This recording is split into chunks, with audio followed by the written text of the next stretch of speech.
السلام أنا بقى بدوني بحاجة كبدي دورشوينك برلمانك xildhibaanada ده waxaa idin soo gudbinaynaa macnaheedu barnaamijkayga waan diyaarsanay anaga shaqana loo diray shaqadeedina waa ku dhex jirnay shaqadana anaga ma ahan inaan waxaan waafaqsinaynaa dastuurka sida uu qabo markii madaxweynaha xilka laga qaado dastuurkeena waxa ku taala muddo 30 bari gudahooda in lagu soo doorto madaxweyne kale anaga oo ku beesgareynayna marka dastuurkii hawsheeda waan diyaarsanay dhawaan haddii ilaahay yiraahdo waan faafinaynaa waan helaysaan jawaabteeda waxyaabo yaryar oo naga dhiman baa waxaan dhimanahay oo sida tiim barihii uu lahaan lahaa guddiga waana faafinaynaa insha allah mar dhow waqti ugu dhaqsaha badan shaqooyinka loo diray anaga intaas ay ahayd deadline waa u sameynay hawsheeda ayadoo diyaarsan baa anaga hal mar idin soo faafinaynaa bismillahir rahmanir rahim waxaan salaamayaa guddoonka baarlamaanka iyo xildhibaanada sharafta leh fadhigan iyo kuwa maqan intaba salaanka bacdiga waxaan rabaa inaan jawaab ka bixiyo dhowr arrimood marka ugu horeysa waxaan rabaa inaan u mahadceliyo soona dhaweeyo guddoonka cusub ee baarlamaanka haday tahay guddoomiyaha iyo ku-xigeenadiisaba federaalka marka xiga waxaan sheegayaa waxaan rabaa inaan halkan ka caddeeyo nimanka isku sheegay madasha waxa markii horena waxay ahayn sharci darro haddana waqtigoodu waa dhacay waxaa waddanka ka jira baarlamaan xor ah oo la soo doortay iyo kuwo qoto-qotaba ku jireen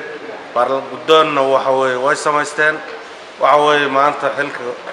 waddanka Soomaaliya qaybta federaalka wuxuu saaran yahay nimanka la yiraahdo baarlamaanka uu hogaaminayo guddoonkooda nimankaas waxa weeye calankooda waa dhacay ayadoo loo cuskanayo sharcigii ahaa haddii madaxweynuhu maqan yahay ama uu dhaco in guddoomiyaha baarlamaanku uu sii hayn doono xilkaas ee u degsanaa dastuurka federaalka ku qoran tan kale waxaan rabaa inaan ka hadlo nimanka madaxweynayaasha maamul goboleedyada ah ee soo faragelinaya dastuurka iyo baarlamaanka iyo arrimaha gudaha ee galmudug dib ha uga fiirsadeen dibna ha uga noqdeen baanu leenahay ma rabno inaan faragelino maamuladooda waxaan rabnaa kuwa aan darsana iyo kuwa aanan ahaynba inay wada shaqayn naga dhaxayso in muxuu ay sheegeen aan istixgelino marka arrinkaas la sheegay oo ay go'aan ku gaarna leeyihiin ha ka fiirsadeen dibna ha uga noqdeen oo baarlamaanadooduna waxaan u sheegaynaa matalaada baarlamaanadu waa isku mid ama galmudug ha joogo ama puntland ha joogo ama south west ha joogo ama hirshabeelle ha joogo baarlamaan kasta meesha uu joogo mas'uuliyadda Soomaaliya ku saaran tahay xildhibaan kasta waxa kale oo ka hadlaya nimanka la yiraahdo niman meeshaan shalay ayaguna shir jiraad ku qabta xamar la sheegay oo xildhibaanadii iyo senataradii galmudug ka soo baxay magacooda sheeganaya in kuna been abuurtay inta badan muxuu ay sheegeen labada gole ayagana waxa way waa cambaaraynayna inay maanta yiraahdaan dadkii soo doortay oo ay federaalka ugu matalayeen oo wada shaqayntu ka dhaxaysay oo muxuu ay sheeg la rabay inay qolan halkan ka hayso qolan xagga ka hayso ee ka shaqaynaya iska horkeenka iyo burburinta shuruucda galmudug waxaan uga digaynaa ayagana inay arrinkaas si dhaqso uga laabtaan waana ku cambaaraynayna waxaan u sheegaynaa inta kale xalaasha markii horeba qoto-qotada ku soo bixin kuwaan kulli waa kuwa qoto-qotada ku soo baxay inay arrinkaas lagu been abuurtay inay caddeeyaan baarlamaankana wada shaqayntiisa ay xoojiyaan galmudug dhibaatada uu ka wado ninkii xilka laga qaaday iyo ciidamada uu mar walba baarlamaanka ku soo weerarayo iyo caburunta lagu hayo saxaafadda iyo shacabka marshal law aan waxba ka jirin loo adeegsanayo baarlamaankii halka fadhiya oon ogolayn marshal law wax la yiraahdo dib loo soo saarana aysan jirin waxay daba joogtaa dhibaatadii hore galmudug lagu hayay oo awal beelbeel iyo deegaan iyo meel walba la iskaga hor keenay iyo macaluushii cagabararka lagu rido shaqo la'aanta lana cunayay xuquuqdooda iyo macaawinadii kaleerka ahayd ee muxuu ay sheegeen caalamka u keenay oo ilaa hadda meel lagu sheegaan la garanaynin ha ka jawaabeen hana ka dhiidhiyeen ma aha inay dulan maaragtay ay sheegeen galmudug ugu shaqo tageen waxay ugu shaqo tageen xuquuqdooda inay u ilaaliyaan xuquuqdooda federaalka inay muxuu ay sheeg uga soo dhiciyaan inay xiriir iyo wada shaqayn la yeeshaan baarlamaanka maamul goboleedka haddii laga waayo dib baa looga fiirsanayaa shacabka galmudug baarlamaankoodu waa mid waa xor waxa weeye mana lagu haysan kara tahdiid iyo caburin iyo jacbur waxa weeye marka aad iyo aad baad u mahadsantihiin inaad sidaas samaysaan ayaan idin maaragtay isha mar labaad idinku adkaynaya waxaan kale u mahad celinayaa wasiirada sida geesinimada leh u ayiday go'aanka baarlamaanka kan aan ayidinna waxaan leeyahay waxaad ku joogtaa waa waxaan waxbaan gabal sii dhacay weeye sidii ragaan ogahay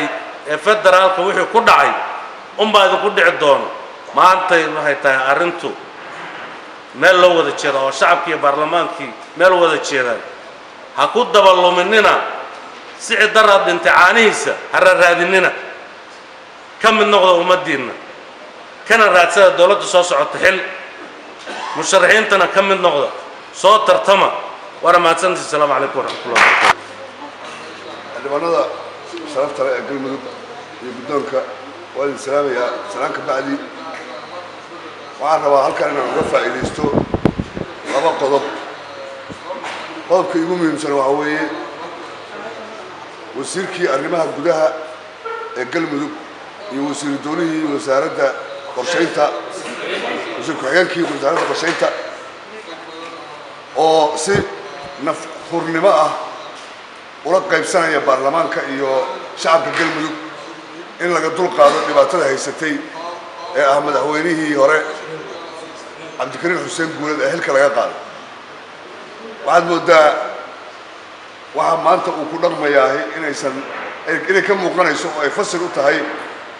markii uu mas-uuliyadda hayay xataa siduu u dhaqmayay waayo nin aarsanaya oo kabinetkii uu madaxda u ahaa jiray ka aarsanaya markay runta sheegaan xilka waa ka qaaday waxaad ka nasiib badantihiin aan leeyahay wasiir iyo wasiir ku-xigeen labada nin ee uu sheegayay inuu magacaabay oo uusan haynin baarlamaan uu u keeno ka ansixiya waa wasiirka cusub ninka uu ku sheegayo uu lahaa wasiirka gaadiidka axmed bilaal la yidhaahdaa anaa xildhibaan u ah waa nin nasiib daran aad u nasiib daran wey ninka saaka cabdikariin magacaabaya iyo guddoomiyaha gobolka ninka uu ku sheegay baarlamaan loo keeno ansixiyaa ma jiro asagiina ma jiro marka nimanka waxaas inta soo qaatay soo raacay way nasiib maya baarlamaan loo keeno oo ka aqbalaya ma jiro madaxweynena riday baarlamaan waxma keeni karo ma jiro madaxweyne ma jiro waxa ay qaateen waa waxa intaas noocaas u yaallo waaye waxaan kaloo rabaa inaan ka hadlo arrinta doorashada galmudug insha allahu tacaala guddi doorashada loo sameeyey waqtiga dastuuriga ah ee loogu talagalay ayaana lagu salaynayaa doorashadu waa doorasho xalaal ah oo xor ah insha allahu tacaala ilaahay waxaan ka baryaynaa midda cabdikariin xuseen guuleed noogu yimid madaxweynihii hore la riday midduu noogu yimid oo kale inaan ilaahay nooga dhigin nin dalka iyo dadka anfaca ilaahay noo keeno xildhibaanadana waxaan kula dardaarmayaa 54 nin xildhibaanada ahaa ee naftad hurayaasha ahaa inaad sidii isugu xiraataan oo dadkan iyo dalkan qof anfaca aad u doorataan saad cabdikariin ba u rideen aqlabiyadda baarlamaanka waxaan ka codsanayaa kuwa naga maqan iyo kuwa joogaba waxaan ka codsanayaa inaad ka fakertaan dadkan iyo dalkan ninkii isu keeni lahaa midayn lahaa dib u heshiisiin ku samayn lahaa horumar u gudbi lahaa insha allahu tacaala waana mahadsantihin بسم الله واللبان محمد حسن جيل أو قدوميها جودية دورشة هير مدحون بار دولة قبلت كقلبي مركينا للدور تيكدي dhowr fadhi baan galnay barnaamijkii doorashada iyo arrimihiisii baan ka doodnay arrimaha iyaga ah dhammaantood waan diyaarinay wixii ay baahidu ahayd sida shuruudaha murashaxiinta oo kaleeto iyo qaabka wax loo dooranayo iyo xilliga la dooranayo waxaasoo dhan waan diyaarinay insha allahu saacadaha soo socda ama maalmaha soo socda gudahoodana waan ku shaacin doonaa haddii ilaahay uu idmo waxaana filayaa aqbal wanaagsan inuu heli doono arrinkaa isaga yihiin sidaasaanu rajaynaynaa insha allah بسم الله الرحمن الرحيم بسم الله الرحمن الرحيم maanta ay taariikhdu ahayd 14 bishii koowaad 2017 fadhigii afraad kulankiisii lixaad kooramka maanta waxaa fadhisay 51 xildhibaan ajandaheena maanta wuxuu ahaa ka jawaabistii war murtiyeedkii ka soo baxay shirkii madasha qaran oo ay ku been abuurteen ma garanaysaa